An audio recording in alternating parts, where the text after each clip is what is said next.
નમસ્કાર મિત્રો, સ્વાગત છે તમારું અમારી YouTube channel Gujarat jobs and ન્યૂઝમાં. મિત્રો, આંગણવાડી કાર્યકર બહેનો માટે મહત્વનો કાર્યક્રમ યોજવામાં આવ્યો છે. બાબરા સેજામાં પોષણ ઉત્સવ 2024 અને પોષણ ઉડાન 2025 અંતર્ગત પૌષ્ટિક સ્પર્ધા, વાનગી સ્પર્ધા યોજાઈ છે. આંગણવાડી બહેનો માટે મહત્વની અપડેટ સામે આવી છે. આજે બાબરા ઘટકના બાબરા સેજા ખાતે પ્રોગ્રામ ઓફિસર અને સીડીપીઓ બાબરાના માર્ગદર્શન હેઠળ પોષણ ઉત્સવ 2024 અને પોષણ ઉડાન 2025નું આયોજન કરવામાં આવ્યું હતું.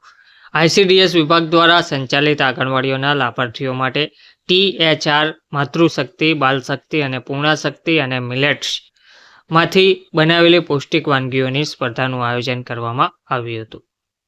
મહિલા અને બાળ વિકાસ વિભાગ દ્વારા બાળકો, કિશોરીઓ અને ધાત્રી માતાઓના સુપોષણ માટે આપવામાં આવતા ટેક હોમ રાશનમાં કેલરી, પ્રોટીન અને સૂક્ષ્મ પોષક તત્વોનો સમાવેશ થાય છે.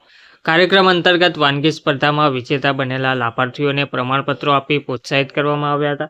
આ પ્રસંગે પ્રવીણભાઈ કરકર, અંકુરભાઈ જસાણી, અશ્વિનભાઈ મકવાણા, ઇમ્રજીત મેડમ, નારી અદાલતના કર્મચારીઓ, સીડીપીઓ, મમતાબેન કથિરિયા, મુખ્ય સેવિકા, આંગણવાડી કાર્યકર અને તેડાગર બહેનો તેમજ મોટી સંખ્યામાં લાભાર્થીઓ ઉપસ્થિત રહ્યા હતા. ધન્યવાદ.